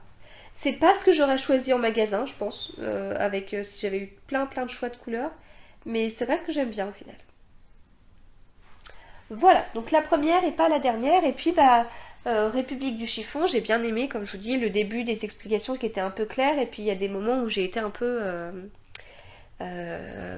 jetée dans la nature toute seule sans explication et c'était la panique. Bref, au niveau de la couture, je vais me remettre sur ma liste. C'est tout du coup, enfin c'est tout sur les projets finis.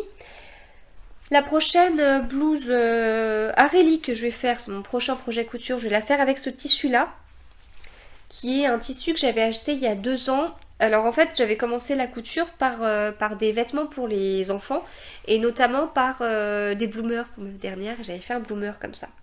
Et j'avais acheté 1,50 m de tissu pour faire derrière un bloomer, donc j'ai quand même un beau reste.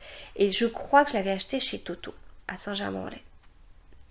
Donc je vais faire ça, et alors pour les passepoils, je vais prendre encore une fois ce que j'ai en stock, parce que j'ai été à Mondial Tissu hier et j'ai pas pensé à acheter du passepoil qui va bien avec ça.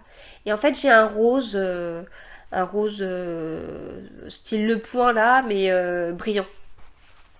Donc voilà, je vais l'utiliser pour ça. Et après, partie couture, il me reste que les achats. Que les achats. Enfin, c'est qu'il y a quand même pas mal d'achats. Alors, déjà, quand j'ai été en vacances en Vendée, au tissu du renard, j'ai pris cette viscose pour me faire une jupe. Voilà. Donc une jupe, c'est plutôt un tissu d'automne. J'adore et plus je regarde ce tissu et plus je me dis mais pourquoi j'en ai pas pris plus pour me faire une blouse quoi. Voilà, donc j'aime beaucoup beaucoup beaucoup beaucoup.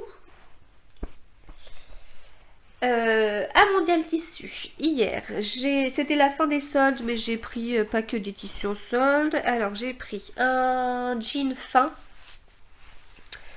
pour me faire une jupe élastiquée, parce que je fais pas mal de jupes élastiquées bariolées, je fais pas mal de hauts bariolés, et j'ai pas du coup je peux pas me faire une tenue complètement fait main, puisque je peux pas mettre bariolé et bariolé, voilà. Donc par exemple avec un haut comme ça, enfin la forme ne va pas avec une jupe, mais voilà, je me dis une jupe comme ça, donc c'est vraiment un jean mais vraiment fin, hein, donc je me dis que ça devrait plutôt aller. C'est un tissu chemise, normal.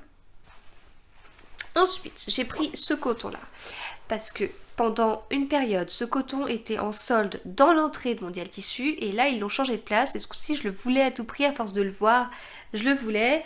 Et puis voilà, en solde, ça revenait à 4 € le mètre. Donc j'en ai pris 2. Et je verrais bien une blouse Arelli comme ça aussi. Donc là, le coton, il est un petit peu...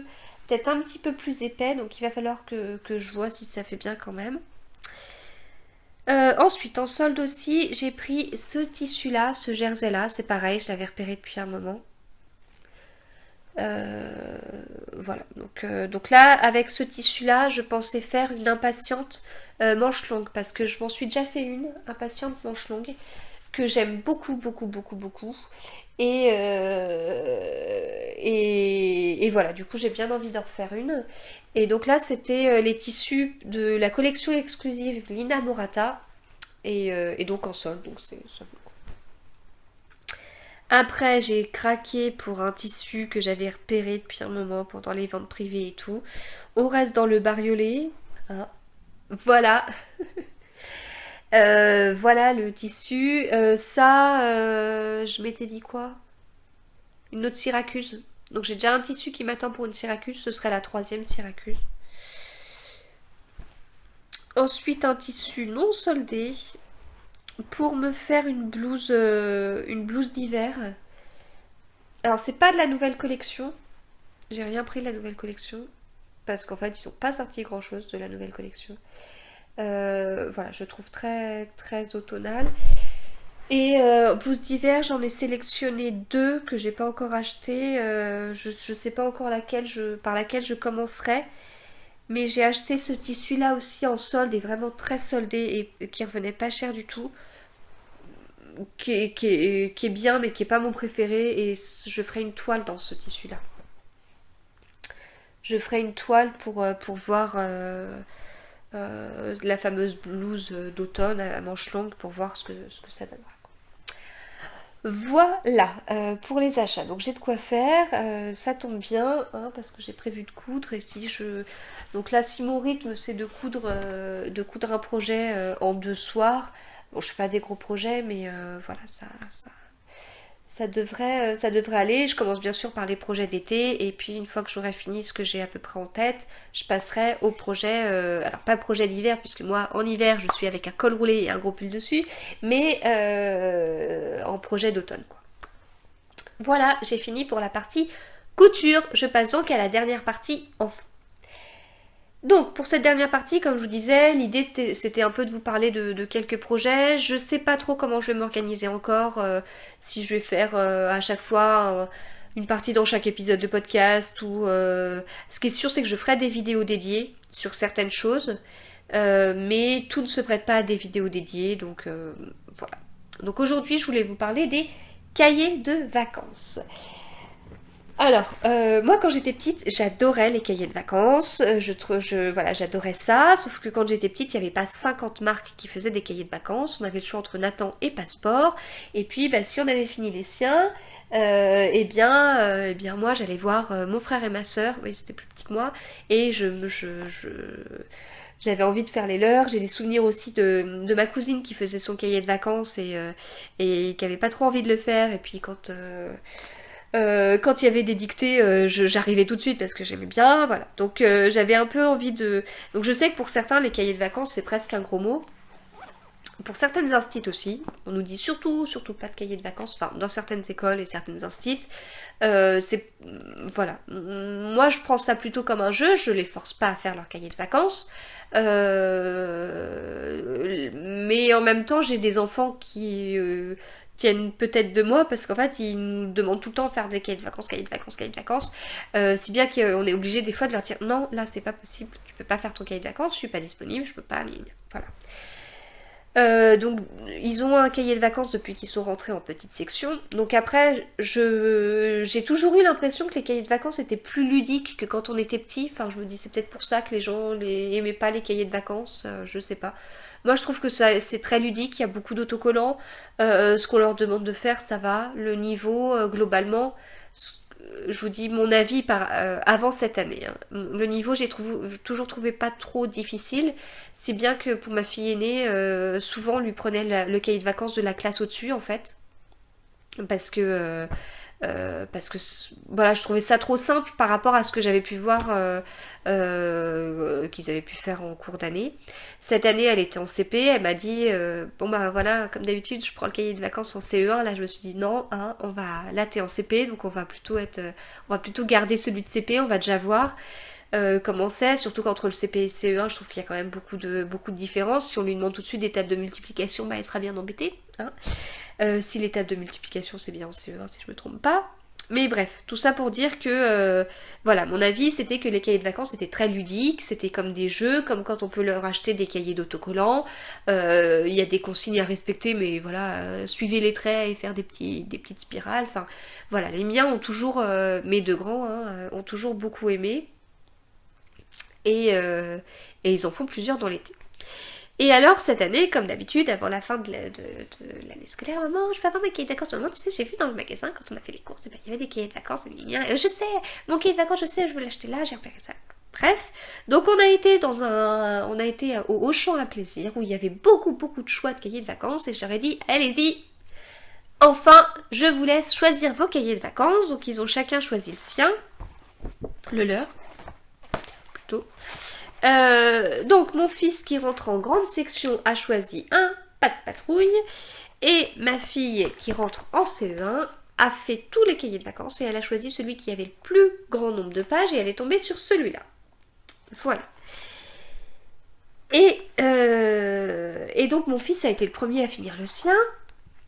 Et donc une fois qu'il a fini le sien, on lui en a pris un deuxième et on a pris celui-là. Et donc, mon fils, il rentre en grande section, il ne sait pas lire, je lui lis les consignes pour qu'il puisse faire ce qui est demandé. Donc, je suis parfaitement le cahier de vacances, je sais exactement ce qui est demandé.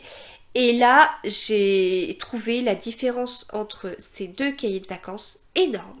La différence de difficulté. Là, j'ai trouvé ça, celui-là, j'ai trouvé trop facile. Vraiment, oui, je me suis... Enfin, je trouvais que c'était pas en lien avec ce qu'il avait pu voir cette année. Il y avait... si je vous montre... c'était ludique, hein, forcément, mais bon, il y avait un peu de... Il y avait... Voilà. Un labyrinthe... voilà, un jeu de gommettes. Il y avait compréhension de texte. Ah, ça c'était pas mal. Un tableau à double entrée. Voilà, ça c'était pas mal. Pas beaucoup d'écriture. Il n'y avait pas de l'écriture à chaque page. Voilà, une page pour repasser sur des traits, pour faire la symétrie, mais ça, voilà, des trucs, on retrouve les deux mêmes, on les relit. Mais voilà, il y a quand même beaucoup de pages sans écriture. J'ai du mal à trouver les écritures. Voilà, le coup, ça, on fait du graphisme. Il n'y a tellement pas d'écriture que... Oui, voilà, hop, là, un peu d'écriture. Il a colorié comme un cochon. Un peu d'écriture et encore, fallait passer sur certaines lettres déjà faites. Enfin, voilà, je trouvais ça par rapport au programme de moyenne section et je pense pas qu'il ait été dans une école, je pense que le programme a été respecté mais sans plus. J'ai... s'il y avait quand même... Enfin, ils ont quand même fait... ils ont quand même fait des petits trucs... commencer à assembler du style PEA, ça fait pas des choses comme ça pour commencer la lecture, mais je veux dire, je trouvais... Là-dedans, je retrouvais quand même pas le programme, quoi. Par rapport à son gros classeur qu'il a fait cette année, j'étais un peu étonnée. Et donc après, on a pris ça, mais voilà, moi je les ai pas feuilletés, hein, je les ai laissés choisir comme chaque année, et là, je me dis, bah ça, c'est vraiment un cahier de vacances. Ça reprenait vraiment, enfin c'était vraiment un cahier de vacances de moyenne section. Je trouvais ça vraiment, vraiment très bien. Donc là les chevaliers, donc comme ils ont vu en classe, lecture à deux voix où moi je lis et puis lui il dit les mots qui sont là, reproduire le petit château, mettre les lettres manquantes, jeu des différences. Un petit truc documentaire sur comment ça pousse un peu un relier. Ça j'ai trouvé ça extra. Un petit mot croisé. Donc trouver, voilà, ça représente une salade. Donc quand on voit ce même symbole, on réécrit les lettres. J'ai trouvé ça bien. Enfin c'était les chiffres entourés quand c'est le bon chiffre. Enfin on compte et puis on voit combien il y en a. Voilà. Et donc si bien que bah là il l'a quasiment fini, mais je l'ai trouvé très très bien et j'ai trouvé une différence énorme en fait. Alors les autres années je me suis pas rendu compte de la différence, j'ai pas l'impression, enfin ce style de choses pour ma fille on ne prenait pas trop, mais j'ai pas l'impression que enfin ceux-là on en a déjà pris, ça je me rappelle bien parce qu'il y a toujours les petits autocollants, donc ça c'est des manières. Mais j'étais hyper étonnée et donc j'en ai parlé un peu sur Instagram et on me disait de toute façon quand c'est des licences comme ça c'est normal, c'est souvent des livres de jeu, mais c'est écrit cahier de vacances, enfin je comprends pas, puis c'est, enfin voilà, mis à part le fait qu'il y ait les chiots de pas de patrouille, je comprends pas pourquoi l'un respecterait le programme et l'autre pas quoi, enfin bon là c'est écrit conforme au programme, pas là, mais je sais pas. Non là il y a écrit avec des autocollants. Réviser en s'amusant l'essentiel du programme. Oui, enfin l'essentiel du programme je sais pas, peut-être pas de moyenne section, j'en sais rien. Enfin bref. Donc voilà, donc ça c'était pour mon fils et j'étais vraiment hyper étonnée et assez déçue quoi. Donc la prochaine fois, bah, je pense que c'est fini le fait de leur laisser libre choix de cahier de vacances, j'interviendrai. Et pour ma fille aînée, c'était pareil, parce que quand elle a fini celui-là, on lui en a acheté un autre. Donc elle l'a fini après son frère, donc là j'ai été hyper vigilante, et j'ai pris direct le Nathan. Voilà, valeur sûre, hein, le Nathan. Donc là, c'est écrit par des enseignants, c'est écrit pareil sur le manière qui est bien, hein, je sais plus, conçu par des enseignants, voilà. Donc c'est peut-être ça en fait qu'il faut prendre des cahiers de vacances où c'est écrit conçu par des enseignants, parce que si c'est pas le cas, ça va pas. Et donc la différence était énorme parce que dans donc là je sais pas où est-ce qu'elle en est, elle en est à la moitié. Il y a de la lecture. Il y a de la lecture. Une fois qu'il y a son petit... c'est pas énorme en lecture, hein. Après, il y a des questions de compréhension. Il y a de l'écriture. Il y a du calcul. Il y a du coloriage magique. Et c'est même en anglais. Enfin, en anglais. Ouais, il y a le chiffre écrit, mais bon. Il y a un peu d'anglais.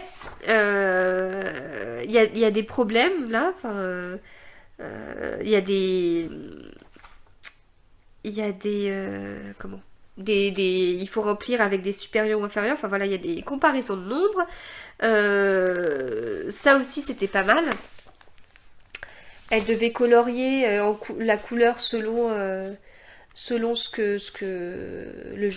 résultat. Enfin voilà, je l'ai trouvé vraiment vraiment mieux. À la fin, il y a un petit bilan. Voilà. Et puis une fois qu'elle a fini chaque page, et donc là, en plus, il y avait aussi un petit mot croisé. Donc là, elle a la définition, puis elle doit trouver elle-même le mot et puis le remplir. Une fois qu'elle a fini chaque page, elle a ses autocollants à mettre. Donc, comme elle est, comme maintenant elle lit, c'est vachement plus simple pour moi parce qu'en fait, elle est avec son cahier de vacances, elle lit les consignes. Et puis après, elle fait elle-même son truc. Et puis moi, une fois qu'elle a fini sa page, elle me fait corriger. Et si c'est bon, elle met son petit autocollant. Et puis, il y a les histoires de bilan, comme je vous montrais, avec des trucs sur 20 pour voir enfin des questions sur 2 points pour voir si c'est bon. Donc celui-là, je l'ai trouvé vraiment très bien, pareil, conforme à ce qu'il pouvait y avoir. Alors que là, on est plus sur un jeu où là, on a les différences. Là, on a écrire les mots, mais en plus, c'est même en lettres capitales. Là, il fallait refaire... on disait qu'il fallait 10 légumes de chaque sorte, donc il fallait dessiner ce qui manquait. Là, il y avait une histoire de domino, il fallait dessiner. Enfin, je sais pas, c'était plus ludique. C'était vraiment plus ludique, quoi. Voilà. Là, même les mots croisés, les mots étaient indiqués là, il fallait juste les recopier, en fait. Alors qu'ils auraient juste mis le symbole, et c'était à elle de repérer que c'était une fraise, et l'écrire, ça aurait été un peu mieux. Enfin, je sais pas. J'ai été assez déçue par celui-là. Et on lui a aussi pris ça, qu'on voit beaucoup, des petits livres d'énigmes. Et c'est bien pour sa classe d'âge, hein, puisque c'est bien du CP au CE1. Donc voilà, ça je trouve que c'est assez bien. J'avais peur que ce style de petits livres soit mis du style 6-10 ans, un truc comme ça, que là non, c'est très ciblé. Donc ça c'est vraiment rigolo. Elle a commencé hier soir et elle a eu du mal à s'en détacher. Et c'est bien fait, enfin ça remplace pas un cahier de vacances, mais c'est des petits jeux de logique. Et je trouve que c'est pas mal. Quand on a fait son anniversaire avec la chasse au trésor, il y avait beaucoup de questions comme ça en fait. Des petits trucs de logique. Et puis je trouve que c'est le style de choses où quand on en fait une fois, hop, on a attrapé on a attrapé la logique et puis après on le mémorise et puis ça fait comme des petits outils faciles à réutiliser pour des problèmes identiques. Enfin. Donc là par exemple il y avait un petit jeu, ça je trouve ça pas mal. Il y a 3 pommes, on dit que les 3 pommes elles font 3 fois 100 grammes, combien pèse une pomme. Là il y avait un petit truc rapide à faire. Là il y a un petit blabla, une petite enquête, il y a une image et puis il faut résoudre l'enquête. Bon, c'est assez facile à faire, mais c'est vachement rigolo, quoi. Là, il y a 4 enfants qui jouent, et on dit, machin, c'est celui qui est le plus haut perché, machin, elle est pas sur la balançoire, enfin voilà. Et puis, il faut trouver qui est qui. Là, c'est un labyrinthe, et pour pouvoir accéder au truc, il faut répondre aux questions. Donc, combien de côtés compte un triangle, combien de côtés compte un carré, combien de côtés compte un rectangle. Donc il y a 2 propositions à chaque fois, il faut prendre la bonne proposition pour pouvoir continuer le labyrinthe. Enfin, je trouve ça... là, il y a un mini sudoku, un rébus. Alors en fait, des rébus, on s'aperçoit qu'elle elle avait pas le truc du rébus. Donc là, voilà, on a dit, je lui ai expliqué, et puis je pense qu'elle a trouvé ça super rigolo de trouver le mot, et je pense qu'après, ce sera réglé, quoi. Donc voilà, je trouve ça vraiment bien, mais en complément d'un cahier de vacances. Et encore une fois, elle est autonome sur ce truc-là. Donc ma grande, là, comme je vous dis, elle rentre en CE1. Cette année, au niveau de la lecture, elle lit beaucoup moins que l'été dernier. L'été dernier, elle lisait beaucoup de livres de la collection Je suis en CP. Voilà, c'était son truc. Et on lui achetait, en plus ça revient cher parce que on lui achetait 2 livres, elle les lisait dans l'heure qui suivait. Cette année, elle est beaucoup moins dans ça. Par contre, elle adore les petits jeux. Et le fait qu'elle lise, ça nous aide tous en fait à ce qu'elle puisse faire. Elle est contente parce qu'elle est autonome, donc dès qu'elle veut faire, elle peut faire. Et moi, c'est pratique pour moi parce que dès qu'elle veut faire, elle peut faire, elle n'a pas besoin de moi. Voilà. Donc elle est plus cette année dans des petits jeux. J'ai aussi appris des livres de jeux plus classiques, quoi, avec des labyrinthes et tout. Où elle doit juste lire la consigne et faire le truc. Voilà, donc elle lit quand même un petit peu, mais je trouve qu'elle lit beaucoup moins que ce qu'elle pouvait lire l'année dernière, mais la lecture, du coup, lui sert au quotidien pour lire ses petites consignes. Voilà, maintenant je pense que c'est terminé pour cet épisode. Je vous remercie à tous de m'avoir suivi jusque-là. Je vous souhaite une très bonne semaine créative. J'espère que vous n'allez pas avoir trop chaud ou que ça va bien se rafraîchir en tout cas. Et moi je vous dis à très bientôt.